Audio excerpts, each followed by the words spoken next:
The summer sun was high over Long Island Sound on that afternoon in 1974 when Katharine Hepburn, 67 years old and one of the most famous women in the world, dove into the cold Atlantic water for her daily swim. She had done this thousands of times before, alone, without fanfare, without bodyguards or photographers, just her and the ocean, the way she preferred everything in her life. What happened next would become one of Hollywood's most extraordinary untold stories, a story of heroism that the hero herself refused to acknowledge, a story that perfectly captures who Katharine Hepburn really was when the cameras stopped rolling. This is the day Katharine Hepburn saved a drowning man, then disappeared like she was never there at all. Hepburn's relationship with the water was legendary among those who knew her. Every single day, weather permitting, and often when it wasn't, she would walk from her family's estate in Old Saybrook, Connecticut, down to the private beach, stripped down to her simple one-piece bathing suit, and swim.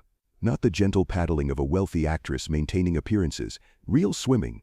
Strong, powerful strokes that took her far from shore, sometimes for an hour or more. She'd been doing this since childhood. The Hepburn family believed in physical fitness with an almost religious fervor.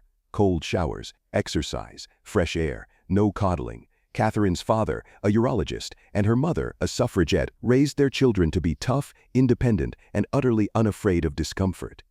Swimming in the Sound, even when the water was brutally cold, was part of that philosophy. By the 1970s, this daily ritual had become sacred to her. Hollywood could have the actress, but the ocean belonged to Katharine Hepburn, the person. It was where she went to escape the performance, the legend, the expectations. In the water, she wasn't an icon. She was just a woman who liked to swim. On this particular day, she was about a quarter-mile from shore when she heard it. A sound that didn't belong. Splashing, but wrong. Panicked. The kind of thrashing that means someone is losing the fight with the water. She turned and saw him. A man, middle-aged, maybe 50 yards away, going under and coming up, going under again. No one else was around. The beach was private, isolated. If Hepburn didn't do something, this man was going to die, and she was going to watch it happen. Most 67-year-olds would have panicked, would have tried to swim to shore to get help, knowing that by the time they returned, it would be too late. Would have frozen, paralyzed by the horror of what they were witnessing. Katharine Hepburn didn't hesitate. She swam toward him. Here's what people who don't swim in open water don't understand. Rescuing a drowning person is one of the most dangerous things you can attempt. A panicking swimmer will grab onto anything, including their rescuer, and drag them both down. Lifeguards are trained extensively on how to approach, how to break a grip, how to tow someone without being pulled under themselves. Hepburn had no such training. She just had decades of swimming and an absolute refusal to stand by while someone died. She reached him just as he was going under again. He was beyond reason, thrashing wildly, grabbing at her. She had to fight him off, had to use her strength to keep him from pulling her down. Somehow she got behind him, got her arm across his chest in a rough approximation of a proper rescue hold, and started swimming. A quarter-mile is not a long distance when you're swimming alone, fit, with good technique. It's an eternity when you're towing a panicking man who outweighs you, fighting currents, exhausted from the struggle. Hepburn later told one friend that she genuinely wasn't sure she'd make it. Her arms were burning, her lungs screaming. The man was still struggling intermittently, still dangerous, but she kept swimming, stroke after stroke, refusing to quit because quitting meant they both drowned, and Katharine Hepburn didn't quit at anything. When her feet finally touched bottom and she could stand, she was shaking with exhaustion. The man was barely conscious, coughing up water, alive because this stranger had decided his life was worth risking her own. Other people had appeared on the beach by then, drawn by the commotion. Someone ran to call an ambulance. And this is where the story becomes so perfectly, impossibly, Hepburn. As people rushed toward them, as the man she'd saved began to recover enough to realize what had happened, as someone shouted, "Is that Katharine Hepburn?" she simply walked away. No interviews, no staying to be thanked, no waiting for the ambulance. She walked up the beach, grabbed her towel and robe from where she'd left them, and disappeared into her property before anyone could stop her. By the time the paramedics arrived, Katharine Hepburn was gone. The man survived. He spent a night in the hospital for observation and was released. When reporters inevitably found out about the incident and tracked him down, he confirmed that yes, a woman had saved his life. Yes, he believed it was Katharine Hepburn. No, he never got to thank her properly. She'd vanished before he could even get her name confirmed. The press went wild, naturally. Katharine Hepburn, legendary actress, saves drowning man. Reporters camped outside her Connecticut estate. They called. They wrote letters. They wanted the story, quotes, photographs, details. They wanted her to be a hero publicly. Hepburn refused every single request. She wouldn't talk about it, not to the press, not on talk shows, not in interviews. For years afterward, whenever it came up, she would wave it away as nothing. I was swimming, a man needed help. I helped him. End of story. But it wasn't the end of the story. It was actually the perfect illustration of something fundamental about who Katharine Hepburn was, something that gets lost in the legend of the difficult actress in pants who defied Hollywood. She believed in action, not performance, in doing what needed to be done without requiring applause for it. She'd grown up in a family that valued competence and service. You helped people because it was right, not because you'd get credit. Making a spectacle of good deeds was, in her view, cheap and self-serving. Think about what this means. Here was a woman who had spent her entire career in front of cameras, who understood publicity better than almost anyone, who knew this story could have generated enormous goodwill and positive press. And she wanted none of it. She'd rather disappear, rather let people speculate, rather be thought rude for refusing to discuss it, than turn a genuine emergency into a PR opportunity. Friends who knew her well weren't surprised. This was vintage Hepburn. She'd once pulled a child away from traffic without breaking stride and never mentioned it. She'd quietly paid medical bills for crew members who got sick during productions. She'd funded education for the children of people who worked for her family, never wanting thanks. The drowning rescue was just the most dramatic version of something she did constantly, helped people, then refused to be thanked for it. But there's another layer to this story that's worth examining. Hepburn was 67 when this happened. 67. Most Hollywood actresses at that age were barely seen in public, carefully managing their image, terrified of appearing old or weak. Hepburn was swimming a quarter-mile into the Atlantic Ocean and pulling grown men to safety. The physical fitness that allowed her to make that rescue wasn't accidental. It was the result of a lifetime of discipline that Hollywood had mocked and questioned. Why was she so obsessed with exercise? Why the daily swims in freezing water? Why the refusal to indulge, to take it easy, to act her age? This is why. Because when the moment came, when someone's life depended on strength and endurance and absolute refusal to quit, Katharine Hepburn had it. All those years of swimming in cold water, of pushing her body, of maintaining fitness that seemed excessive for an actress, paid off in the most meaningful way possible. And she still didn't want to talk about it. The man she saved tried to find her, to thank her properly. He showed up at her gate with flowers. She wouldn't see him, not out of rudeness, but because she genuinely didn't want gratitude for doing what anyone should do.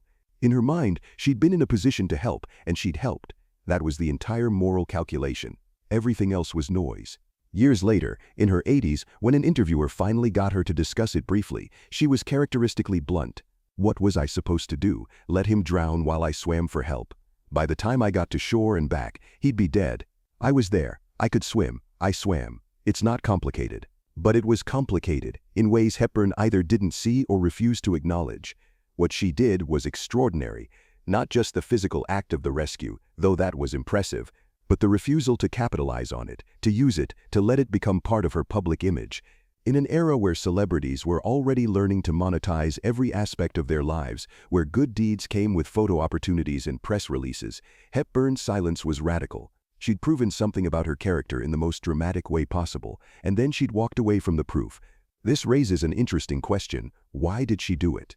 Why save him at all if she didn't want credit? The answer is both simple and profound. She did it because it needed doing. The presence or absence of an audience was irrelevant. Hepburn's moral compass didn't require witnesses. She helped because she was capable of helping, and someone needed help. The fact that cameras weren't rolling, that no one would know, that there was genuine danger to herself, none of that entered into the calculation. This is the opposite of performance, and for a woman who had performed for a living for over 40 years, who understood the power of image and narrative, choosing not to perform her own heroism is perhaps the most authentic thing she ever did. Think about what could have been. The interviews, the talk show appearances. Tell us about the rescue, Kate.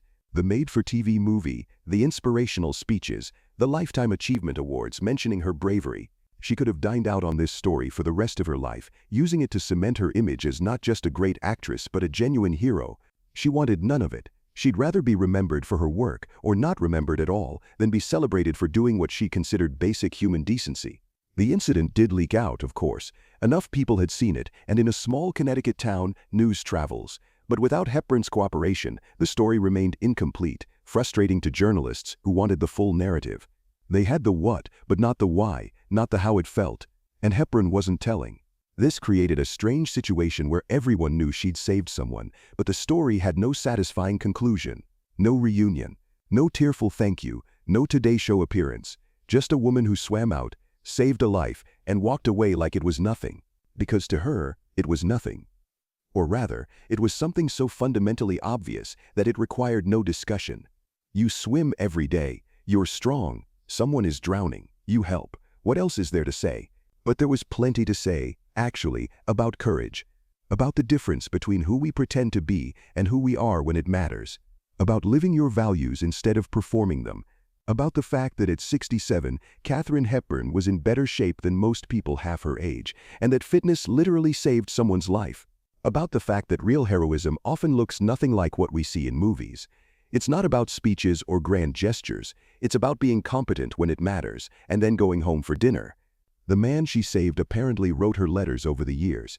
Thank you letters she never responded to, not because she was cruel, but because responding would perpetuate something that should be over. She'd helped him, he lived. That was the end of it. This might seem cold to some people. Why not let him thank her? But Hepburn lived by a different code. She'd done what she did for its own sake, not for gratitude. Accepting thanks would imply that thanks were the point, and they weren't. The point was that someone needed help, and she'd helped them.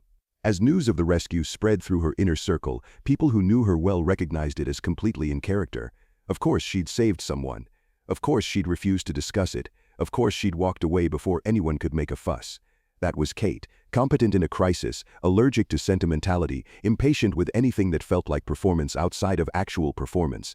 The swimming continued, of course, every day, into her 70s and 80s, until her body finally made it impossible. The ocean had been her sanctuary for decades, and one afternoon of heroism didn't change that.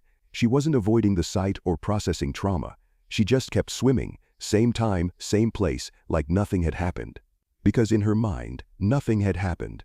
Or rather, something had happened. She dealt with it, and now it was over.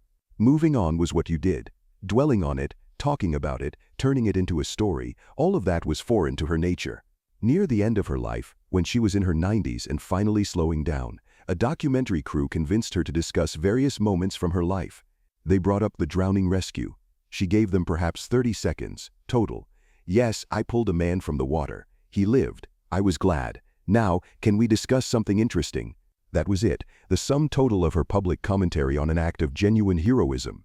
30 seconds of acknowledgement, followed by a subject change. No details. No reflection on what it meant. No inspirational message about helping others. Just facts, delivered with the same matter-of-fact tone she used for everything. And maybe that's the real lesson of this story, that the most genuine acts of heroism are often the ones that go unrecorded, uncelebrated, barely acknowledged. That real character reveals itself not in how we perform for audiences, but in what we do when we think no one is watching. Katharine Hepburn saved a man's life on a summer afternoon in 1974. She used strength built over decades of discipline. She risked her own life without hesitation. She succeeded against serious odds. And then she walked away and never spoke of it again, because in her world, that's what you did. The man she saved got to live. He went home to his family, had more years, more birthdays, more ordinary beautiful moments of existence, all because a 67-year-old actress decided his life was worth the risk and had the strength to back up that decision. And Katharine Hepburn went swimming the next day, same as always, like nothing had changed, because for her, nothing had. She'd just done what needed doing. Everything else was someone else's problem.